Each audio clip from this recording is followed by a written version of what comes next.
Good morning students, welcome back. पिछली class में हमने आपको बताया था कि बॉडी का इम्यून सिस्टम क्या होता है, हमारी बॉडी में कितनी तरह की सेंसिटिविटी होती है, हाइपो सेंसिटिविटी, हाइपर सेंसिटिविटी, 5 तरह की हाइपर सेंसिटिविटी होती है, वो सारी चीज़ें बताएंगे।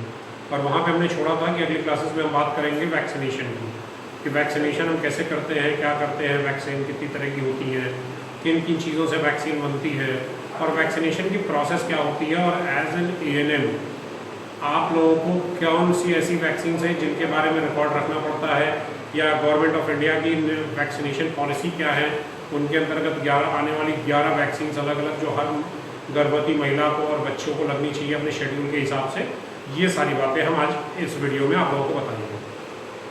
तो पहली चीज़ तो वैक्सीन होती क्या है। तो वैक्सीन मतलब एक ऑटो इम्यूनो बायोलॉजिकल सब्सटेंस होता है। वैक्सीन एक इम्यूनो बायोलॉजिकल सब्सटेंस होता है जो बाहर से हमारी बॉडी के अंदर डाला जाता है।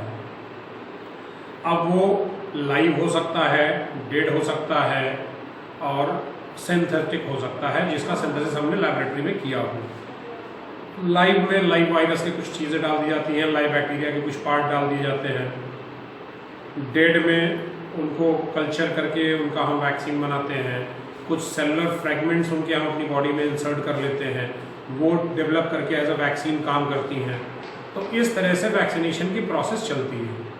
कि वैक्सीनेशन क्या है, वैक्सीन तो जीवित छीण किए गए अथवा मरे हुए जीवाणु, विषाणु आदि का एक निलंबन, जिसे संक्रामक रोगों की रोकथाम या उनकी चिकित्सा के लिए शरीर में प्रविष्ट कराया जाता है, इसको हम वैक्सीन कहते हैं। A suspension of live attenuated or killed microorganism, for example bacteria, virus, etc., of their toxins or the substance extracted from them to be introduced into the human body for the prevention or treatment of infectious disease। कि bacteria virus से कुछ चीज़ें निकली, हम उन चीज़ों को ले सकते हैं, उनका जो टॉक्सिक होता है उसको डिटॉक्सीफाई या इंटॉक्सिकेशन करके उस टॉक्सिक मटेरियल को हम बॉडी में इंसर्ट कर दें, वो हमारी इम्यूनिटी का काम करे, हमारी बॉडी में वैक्सीनेशन का काम करे। तो ये चीज़ें होती हैं। अब वैक्सीन के साथ एक खास बात ये होती है कि वैक्सीन स्पेसिफिक रोगों के लिए स्पेसिफिक वैक्सीन लगाई जाती है। एक वैक्सीन हर रोगों के लिए काम नहीं करती। स्पेसिफिक वैक्सीन है, किसी एक बीमारी से पोलियो की वैक्सीन है, डिप्थीरिया की वैक्सीन है, टिटनेस की वैक्सीन है, काले खांसी की भी वैक्सीन है, जापानी इंसेफेलाइटिस की जो जी बोलते हैं उसकी वैक्सीन है।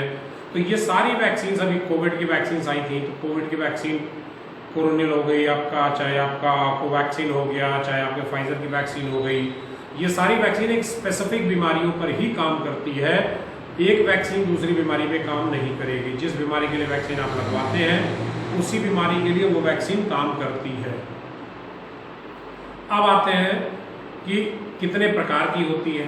तो पहली चीज जीवित टाइप लाइव वैक्सीन्स, दूसरा किल्ड वैक्सीन्स मृत जीवाणु टीके, तीसरा जीव विष या इनको टॉक्साइड बोलते हैं, जो टॉक्सिन्स रिलीज करते हैं, ये उन टॉक्सिन्स को हम प्यूरिफाई करके बॉडी में इंसर्ट करते हैं। तो they use to be call as a toxoid, proper toxin called toxoid. चौथे प्रकार की जो होती है वो मिक्स्ड या कंबाइंड होती है। जैसे अभी रिसेंटली आप लोगों ने कोविड के लिए देखा होगा कि कुछ लोगों ने कोवैक्सीन लगवाया, उसके बाद कार्बोवैक्स कुछ लोगों ने लगवाया बाद में, मतलब मिक्स करके। उससे होता क्या है, कभी कभी इम्यूनिटी बहुत अच्छी बढ़ जाती है इम्यूनिटी, और जब इम्यूनिटी बढ़ जाती है तो आप बीमारियों से लड़ने के लिए बहुत ही सक्षम हो जाते हैं। उसके बाद होता है सेलुलर फ्रैक्शन। सेलुलर फ्रैक्शन क्या होता है, किसी जीवाणु के, किसी विषाणु के, किसी बैक्टीरिया के, किसी वायरस के छोटे से एक सेल के पार्ट को लेके हमने बॉडी में इंसर्ट करा दिया, वो सेलुलर फ्रैक्शन में चेंज हो गया। नेक्स्ट होता है आपका स्वजनित या ऑटोजेनस वैक्सीन। अब ऑटोजेनस वैक्सीन क्या होती है कि हम किसी रोग से ग्रसित हैं या हमें कोई चोट लग गई, उस चोट लगने के कारण हमारी बॉडी में उससे जो सिक्रीशन हुआ उसके कारण हमारी इम्यूनिटी डेवलप हो गई। That is the auto generated immunity या ऑटो जनरेटेड वैक्सीन्स। तो अब थोड़ा थोड़ा हर किसी के बारे में जान लीजिए कि लाइव वैक्सीन्स क्या होती है। तो लाइव वैक्सीन्स लाइव ऑर्गेनिज्म से तैयार की जाती है। लाइव वैक्सीन्स लाइव ऑर्गेनिज्म से तैयार की जाती है। For example BCG, measles, oral polio etcetera. अब लाइव वैक्सीन ज़्यादा पोटेंट होती है। पोटेंट होने का मतलब ज़्यादा अच्छा काम करती है लाइव वैक्सीन। लाइव वैक्सीन ज़्यादा अच्छा काम करती है in spite of dead toxoid या बाकी चीज़ों के। लाइव वैक्सीन अच्छा काम इसलिए करती है कि जो ऑर्गेनिज्म होता है वो होस्ट पे मल्टीप्लाई करता है। होस्ट पे मल्टीप्लाई करता है तो वो पूरी बॉडी के लिए इम्यूनिटी होती है, कोई स्पेसिफिक एरिया के लिए नहीं होती है। Live vaccine life long immunity प्रदान करती है। फॉर एग्जांपल, जैसे आपको कहा जाता है कि पोलियो की वैक्सीन है, ये 5 साल के बच्चों तक को लगाई जाएगी, या पोलियो की ओरल ड्रॉप 5 साल के बच्चों तक की दी जाएगी 2 बूंद, उसके ऊपर के बच्चों को नहीं दी जाएगी। क्यों? क्योंकि जब 5 साल के बच्चों तक में आप ये इम्यूनिटी डेवलप कर देते हैं तो वो इम्यूनिटी उनकी पूरी ज़िंदगी भर चलती है, फिर उस बच्चे को पूरी लाइफ में पोलियो होने के चांसेस नहीं रहते हैं। नेक्स्ट, आपकी इनएक्टिवेटेड और किल्ड वैक्सीन, ऐसे वायरस या बैक्टीरिया जिनको हम मार देते हैं और मारने के बाद उनसे हम वैक्सीन बनाते हैं, या ऐसा केमिकल या हीट के कारण हम मृत जीवाणु तैयार करते हैं और उससे हम वैक्सीन बनाते हैं। सामान्य तौर पे सेफ वैक्सीन होती है मगर लाइव वैक्सीन से कम काम करती है ये। For example rabies, cholera, pertussis, plague, typhoid, influenza, इस तरह की वैक्सीन। नेक्स्ट आपका आता है टॉक्साइड। अब कुछ ऑर्गेनिज्म एक्सोटॉक्सिन प्रोड्यूस करते हैं। एक्सोटॉक्सिन मतलब अपनी बॉडी से बाहर में टॉक्सिन्स निकालते हैं। उन एक्सोटॉक्सिन्स को डिटॉक्सिकेटेड करके, डिटॉक्सिफाई करके हम वैक्सीन के रूप में यूज करते हैं। चौथा सेलुलर फ्रैक्शन।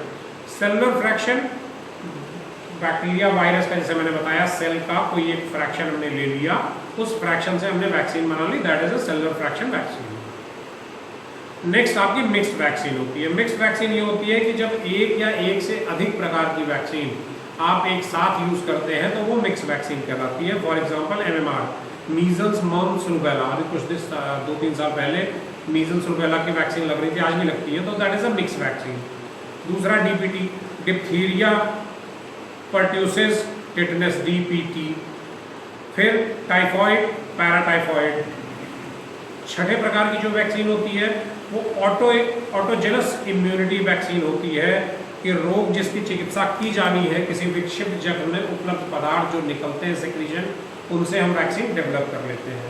अब ये तो हो गया वैक्सीनेशन की वैक्सीन क्या होती है, कितनी होती है। अब ये समझ लीजिए कि वैक्सीनेशन की प्रोसेस क्या होती है, टीकाकरण जिसको बोलते हैं। तो व्यक्ति को विशिष्ट पदार्थ टीके की सहायता से कुछ रोगों से हम उनको बचाते हैं, जैसे छोटे बच्चे ही होते हैं उनको बचाया जाता है। तो कृत्रिम उपयोग द्वारा रोग प्रतिरोधक क्षमता को बढ़ाने को हम टीकाकरण कहते हैं। सामान्य भाषा में बोले तो टीके लगवाने की प्रक्रिया को टीकाकरण कहते हैं, मगर अगर हम प्रॉपर मेडिकल टर्म की परिभाषा की बात करें तो कृत्रिम उपायों से रोग प्रतिरोधक क्षमता बढ़ाने की प्रक्रिया को टीकाकरण कहा जाता है। अब टीकाकरण का उद्देश्य क्या है? पहली चीज, मॉर्टेलिटी रेट को कम करना। मॉर्टेलिटी रेट मतलब ये होता है कि प्रति 1000 महिलाओं में या प्रति 1000 जन्मे हुए बच्चों में कितने ऐसे बच्चे हैं जो सर्वाइव नहीं कर पाते, जो मृत्यु हो जाती है जिनकी, जो सर्वाइव नहीं कर पाते। तो इसको कम करना, चाहे वो मदर का हो चाहे वो इन्फेंट बेबी का हो।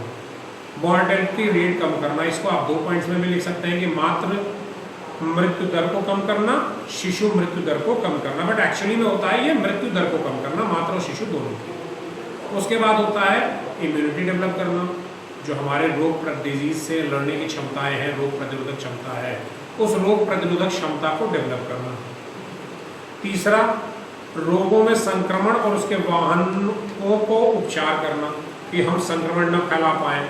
अगर हम इम्यून हो जाएंगे, हम में इम्यूनिटी डेवलप हो जाएगी, तो जो बैक्टीरिया वायरस अगर मान लीजिए हमारे या किसी बच्चे की बॉडी में है, वो सप्रेस हो जाएगा, मर जाएगा, तो वो दूसरे लोगों को संक्रमित नहीं कर पाएगा। अब ये तो हो गया कि इम्यूनिटी होती क्या चीज़ है, किस तरह, कितनी तरह की वैक्सीन होती है। 6 तरह की वैक्सीन होती है, बता दिया आपको। इम्यूनिटी से बेनिफिट क्या है? मेजर 3 बेनिफिट है। पहला, मॉर्टेलिटी रेट कम करना, दूसरा इम्यूनिटी बढ़ाना, तीसरा कंटामिनेशन या इन्फेक्शंस को रोकना। अब आइए भाई, किसी भी चीज़ को एज अ मेडिकल टर्म हम ये पढ़ते हैं कि कोई भी बाहर की चीज़ हमारे शरीर में प्रवेश करे तो हम बीमार हैं।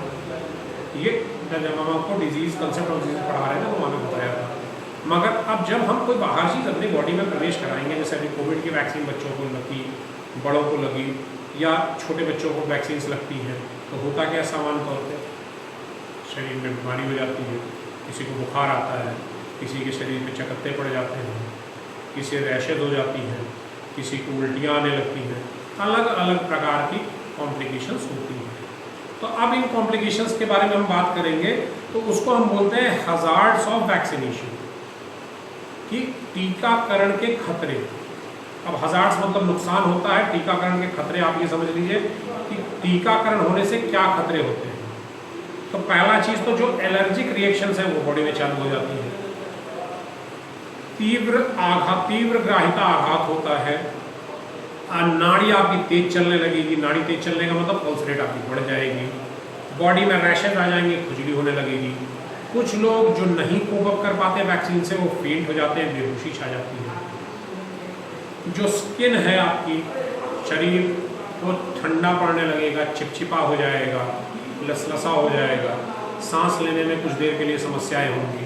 तो ये एलर्जिक रिएक्शंस हैं जो वैक्सीन्स के कारण होती है।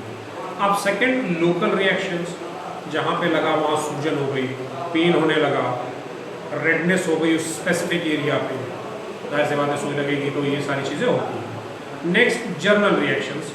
जर्नल रिएक्शंस में बड़ा कॉमन सा है फीवर, बुखार आ गया, बेचैनी होने लगी, एंग्जाइटी बढ़ गई, जी मितलाने लगा, नोजिया टाइप का लगने लगा, अजीब सा लग रहा है, उल्टी टाइप का मन हो रहा है, मितली सी आ रही है, ये सामान्य सी बात है। और सिर दर्द। अब होता क्या है, इसके लिए करना क्या चाहिए? इसके लिए करना ये चाहिए कि जहाँ भी आपने वैक्सीन लगवाई, चुपचाप, कोविड के वैक्सीन में भी बताया जा रहा है कि आप वैक्सीन लीजिए और टीकाकरण केंद्र पर कम से कम आधे घंटे बैठ के इंतज़ार करिए, वहीं पे रुके रहिए। कोविड वैक्सीन में भी ये बताया गया था कि आप आधे घंटे टीकाकरण केंद्रों पर इंतज़ार करिए, कहीं भी छोटे बच्चे का हो, बड़े बच्चे का हो, कि जो स्पॉन्टेनियस एलर्जिक रिएक्शंस हैं, जो नॉर्मल रिएक्शंस हैं, बुखार तो आना है वो तो आएगा, घर जाएंगे तब भी आएगा, मगर जो स्पॉन्टेनियस एलर्जिक रिएक्शंस हैं वो रिएक्शंस अगर डेवलप होते हैं आपके घर जाने के बाद, तो फिर से बच्चे को या गर्भवती महिला को वहाँ तक लेके आना पड़ेगा। तो इससे बेटर है कि उस स्पॉन्टेनियस रिएक्शन आपके टीका केंद्र पर डेवलप हो जाए, जो भी आपके सिस्टर्स होंगे, जो भी आपके डॉक्टर्स होंगे, वो उसको हैंडल आउट कर लेंगे। तो ये एक सामान्य सुझाव है, सामान्य प्रिकॉशन है जो वैक्सीनेशन के टाइम पे बरतना चाहिए कि जब भी वैक्सीनेशन हो किसी बच्चे का, किसी गर्भवती महिला का या किसी सामान्य व्यक्ति का, तो उसको टीकाकरण केंद्र पर आधे घंटे का समय मिनिमम व्यतीत करना चाहिए। अब आते हैं कि नेशनल इम्यूनाइजेशन शेड्यूल क्या है। तो सार्वभौतिक तरीके से सामान्य तौर पे भारत सरकार ने 11 चीज़ों को लिस्ट आउट किया है कि ये 11 चीज़ें होनी चाहिए सामान्य टीकाकरण में। पहली टीबी, ट्यूबरकुलोसिस, दूसरा डिप्थीरिया, तीसरा पर्ट्यूसिस, चौथा टिटनेस, पांचवा polio, hepatitis B, haemophilus influenza B, HBV बोलते हैं, HIV, खसरा रुबेला, दस्त, cholera, pneumonia and Japanese encephalitis, JE Hindi में इसको बोलते हैं दिमागी बुखार। ये 11 चीज़ें हर बच्चे को लगना अनिवार्य है, ये होंगी, और कभी कभी ये माताओं को भी लगाई जाती है, डिपेंड करता है कि किस हिसाब से है।